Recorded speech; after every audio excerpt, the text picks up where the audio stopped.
Good afternoon. La greffière d'audience. Bonjour, Monsieur le Président. Il s'agit de l'affaire IT 95-8.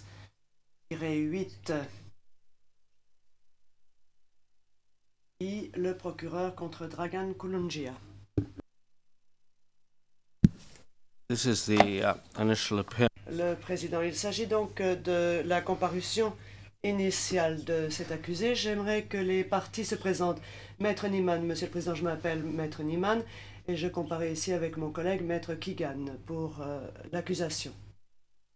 La défense, bonjour Monsieur le Président, je m'appelle O'Sullivan et je défends Dragan Kulungia. J'aimerais, si vous me le permettez, évoquer un point relativement important à l'ouverture de cette audience. Monsieur le Président, messieurs les juges, il y a eu une erreur du côté de la défense. La personne qui sera assise à mes côtés n'est pas la personne dont le nom figure dans l'acte d'accusation. Je me réfère au paragraphe 10.2c.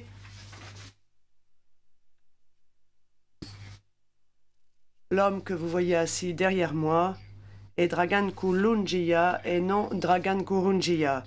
Et la date de naissance indiquée au paragraphe 10.2c est celle du 31 juillet 1966.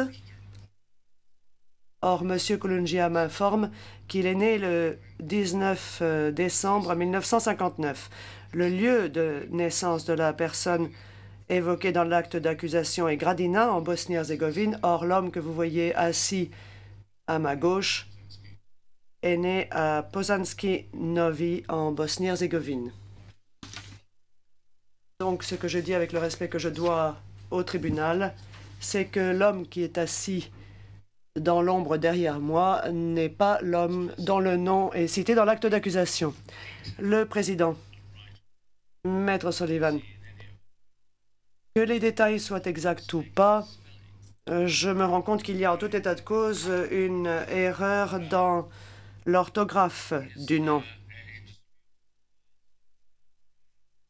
Mais le fait que l'homme assis ici soit celui qui a eu une action au camp de Keraterm fait-il l'objet de contestation?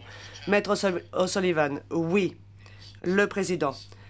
Donc, ce que vous mettez en cause, c'est le fait de savoir si l'accusé qui comparaît ici dans ce tribunal est bien la personne dont le nom est cité dans l'acte d'accusation. Maître O'Sullivan, oui, c'est exact. Le président, j'entendrai l'accusation sur ce point dans quelques instants, mais je vous demande ce que vous aimeriez que nous fassions en vue de résoudre ce problème. Maître O'Sullivan, eh bien, une fois que l'identité sera établie, selon les indications de M. Kulungia, celui-ci devrait être libéré. Le président, oui, mais il importe au tribunal de déterminer où se situe la vérité. Maître Sullivan, absolument, Monsieur le Président. Le président, cela demandera sans doute l'audition de certains éléments de preuve, n'est-ce pas, Maître Sullivan? Oui, le président, je vous remercie, Maître Sullivan. Maître Niemann, avez-vous été informé de cette requête? Maître Niemann, non, pas de la requête, mais nous avons appris qu'il y avait des difficultés liées à l'orthographe du nom. Et nous savions que ces difficultés seraient la base d'une requête de modification. Nous sommes renforcés dans notre conviction que l'accusé est bien l'accusé mentionné dans l'acte d'accusation et lié aux infractions alléguées dans cet acte d'allégation. Avant de passer à l'arrestation de cet homme, de cet accusé, les personnes responsables se sont fiées à des éléments qui leur ont été donnés par des témoins, éléments d'identification qui indiquaient que cet accusé était bien l'homme mentionné dans l'acte d'identité. Donc, Monsieur le Président, s'il y a un problème au sujet de l'identité, c'est un problème qui nous amènera au cœur du problème et je crois que c'est une question à régler durant le procès. Pour autant que nous puissions nous appuyer sur les informations à notre disposition aujourd'hui, il nous semble, Monsieur le Président, Messieurs les juges, que la personne présente ici est bien la personne mise en accusation dans l'acte d'accusation. Mais nous admettons les erreurs qui concernent le lieu de naissance, la date de naissance, et il est possible également qu'il y ait donc une erreur quant au lieu de naissance. Mais ce que nous invoquons, Monsieur le Président, c'est que cet acte d'accusation a été dressé il y a longtemps et que nous pourrons le regarder de plus près. Il semble donc effectivement qu'il y ait quelques erreurs à corriger. Le Président, vous dites qu'il vous faudra réexaminer l'acte d'accusation en vue d'une modification, Maître Niemann. Oui, Monsieur le Président, et bien entendu, nous suivrons de très près tous ces éléments. C'est la première fois que nous entendons dire qu'il y a contestation quant au fait que la personne assise ici est bien l'accusé lié au chef indiqué dans l'acte d'accusation.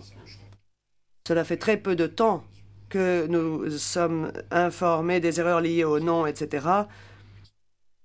Mais nous ne savions pas que la défense niait le lien entre cette personne et Keraterm. C'est donc un point, je le répète, que nous allons revoir avec nos témoins, mais à l'heure qu'il est, sur la base des instructions que je possède, nous sommes renforcés dans le fait que ce que nous avons dit dans l'acte d'accusation est exact après avoir consulté les témoins. Le Président.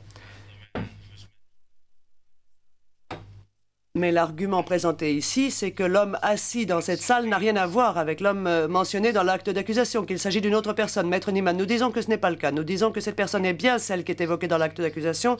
Ce que nous admettons, c'est qu'apparemment, il y ait quelques erreurs liées aux éléments de fait. Le Président, oui, vous admettez les erreurs liées aux éléments décrivant la personne en question dans l'acte d'accusation et vous acceptez. Donc, vous demandez que la comparution initiale se poursuive sans délai. Maître Niemann, c'est à vous qu'il appartient, Monsieur le Président, Messieurs les juges, d'en décider. Mais ce que je souhaitais dire, c'est que je ne suis pas sûr de pouvoir plaider aujourd'hui dans le cadre du règlement. J'aimerais demander à la Chambre qu'elle nous autorise à modifier l'acte d'accusation et nous chercherons donc à modifier l'acte d'accusation lié aux accusés Kovacevic et autres de façon à ce que l'accusé présent ici puisse être ajouté aux accusés Kovacevic et autres. Nous pensons que c'est l'élément le plus important car cela permettrait de commencer le procès de cet accusé plus rapidement sur la base des nouveaux éléments portés à notre connaissance. Ce que je dis aujourd'hui, c'est que cela permettrait de ne pas retarder les autres procès, étant entendu qu'un certain délai s'écoulera avant le début du procès. Puisque les éléments de preuve retenus contre l'un des accusés, en tout cas dans l'acte d'accusation Kovacevic, sont dans la majeure partie des cas applicables à cet accusé également, c'est ce que nous affirmons. Cela impliquerait, s'il y avait deux procès séparés, d'entendre les éléments de preuve deux fois. Le Président, donc, vous présentez une requête demandant que la mise en accusation ne se fasse pas aujourd'hui dans la forme qui est la sienne aujourd'hui et vous demandez qu'un délai vous soit accordé pour amender, pour modifier l'acte d'accusation et retarder donc la mise en accusation formelle. Maître Niemann, oui, c'est une possibilité, Monsieur le Président.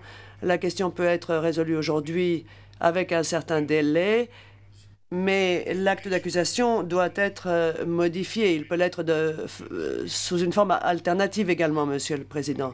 En tout cas, ce que nous disons, c'est que l'accusé pourrait se voir décerner un acte modifié sans plaidoirie supplémentaire. Un délai de 30 jours, Monsieur le Président, pourrait être accordé. C'est le délai prévu dans le cadre de l'article 62, excusez-moi, dit Maître Niemann, donc 62, paragraphe 3 de l'acte d'accusation. L'accusé est censé devoir s'exprimer sur son plaidoyer aujourd'hui, mais ce que nous aimerions, c'est qu'un certain délai nous soit octroyé pour réexaminer de plus près le problème de l'identité. Et si la moindre validité peut être accordée au fait que cet accusé n'a rien à voir avec Keraterm, nous demanderions que les faits vous soient resoumis dans un délai bref. Mais les instructions dont je dispose aujourd'hui consistent à affirmer que ce n'est pas le cas. Donc, sous réserve d'une preuve apportée quant à cet élément, il ne s'agirait aujourd'hui que d'apporter une modification très simple à l'acte d'accusation, qui consisterait premièrement à modifier l'orthographe du nom de cet acte d'accusation et deuxième modification, ajouter quelques éléments supplémentaires à l'acte d'accusation Kovacevic. Cela pourrait se faire sans de nombreuses modifications, Monsieur le Président. Et nous pourrions nous engager à ce que ce travail soit accompli dans un délai de 7 jours, le nouvel acte pouvant être présenté au juge de confirmation dans ce délai. Je crois qu'il appartient au juge de confirmation de décider de la longueur du délai. En tout cas, s'il s'agit de travailler rapidement, nous pouvons dire que nous sommes prêts à revenir devant vous dans un délai de 10 à 15 jours, Monsieur le Président, Messieurs les juges, avec un nouvel acte d'accusation contre cet accusé. Et à cette date, l'accusé pourrait déterminer son plaidoyer, après quoi nous pourrions fixer la date du procès de cet accusé avec les accusés, avec l'accusé Kvochka. Mais il nous faut un certain délai pour déterminer quelles sont les conclusions sur le problème qui nous occupe aujourd'hui. Si rien n'est changé, nous pourrons passer au procès une fois que tous les petits problèmes liés à l'identité sont réglés. Ils pourraient l'être d'ailleurs dans le cours du procès. Le Président, vous pourriez donc présenter les nouveaux éléments de preuve à cet égard dans un délai de 14 jours, n'est-ce pas, Maître Niman? Oui, Monsieur le Président. Le Président, Maître Sullivan, Monsieur le Président, j'ai rencontré Monsieur Kulunjia il y a 1 heure pour la première fois. C'est donc la première fois qu'il a eu accès à un conseil depuis son arrestation qui date du 7 juin. Avec le respect que je dois au tribunal, la question qui nous occupe nécessite une audience. Je viens d'entendre parler d'un délai de 7 à 14 jours pour traiter les problèmes de l'identité de la personne qui est assise ici. Mais la légalité et la légitimité de la détention doivent être déterminées également. Le Président. Et bien entendu, une comparution initiale doit être organisée dans un délai de 30 jours selon le règlement. Donc, si nous découvrons que la personne assise ici est bien celle mentionnée dans l'acte d'accusation, nous lui demanderons de répondre de ses chefs d'accusation à cette date, dans ce délai. Maître Sullivan, oui, c'est exact. Le Président. Nous allons déterminer si l'accusé qui comparaît devant la Chambre de première instance aujourd'hui est en fait l'accusé dont le nom est cité dans l'acte d'accusation. À cette fin, nous allons ordonner aux parties de soumettre leurs écrits avant lundi prochain. Et nous organiserons une audience qui commencera à 14 heures jeudi prochain.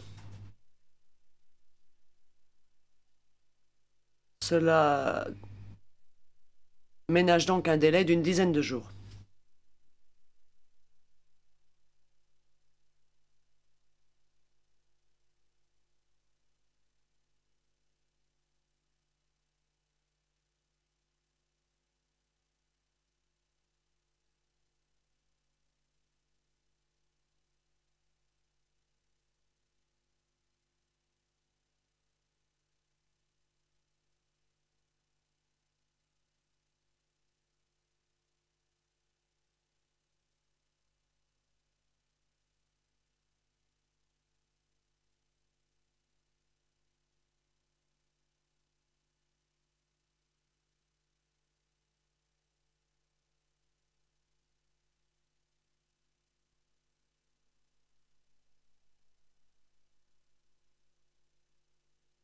Yes, well, the dates are... Le Président. S'agissant du dépôt des écrits des parties, la date est fixée à celle du lundi 21 et l'audience se tiendra le 24 à 14 heures. By that time, D'ici à cette date, j'espère que l'accusation aura modifié l'acte d'accusation. Je parle du jeudi 24 et j'espère que le nouvel acte d'accusation aura pu être délivré à l'accusé. De sorte que, dans l'intervalle, si nous découvrons que l'homme présent ici est bien l'homme mentionné dans l'acte d'accusation, nous pourrons procéder. Maître Niman, oui, Monsieur le Président. Monsieur le Président, une audience le 24 à 14 heures. Est-ce que vous vous attendez à entendre des positions ce jour-là? Le Président, oui, c'est possible. Si l'accusé souhaite témoigner à ce sujet, il peut le faire. Quant à vous, vous pouvez également présenter tous les éléments de preuve que vous souhaitez présenter, Maître Niman. Y a-t-il d'autres points que vous aimeriez évoquer aujourd'hui? Maître Niman, non, Monsieur le Président. Le Président, Maître Sullivan. Nous maintiendrons l'accusé en détention. Avez-vous quelque chose à dire, Maître Sullivan? Non, Monsieur le Président. Le Président, merci. Je vous remercie de votre assistance. Monsieur Kolonjia, je vous demanderai de bien vouloir vous lever. Vous avez entendu que nous prendrons une décision la semaine prochaine quant au fait de savoir si vous êtes bien l'homme dont le nom figure dans l'acte d'accusation ou si ce n'est pas le cas. Dans l'intervalle, vous resterez en détention dans le quartier de détention des Nations Unies de La Haye et vous comparaîtrez donc à la date fixée la semaine prochaine. Ce sera tout pour aujourd'hui. Nous levons l'audience jusqu'à la semaine prochaine.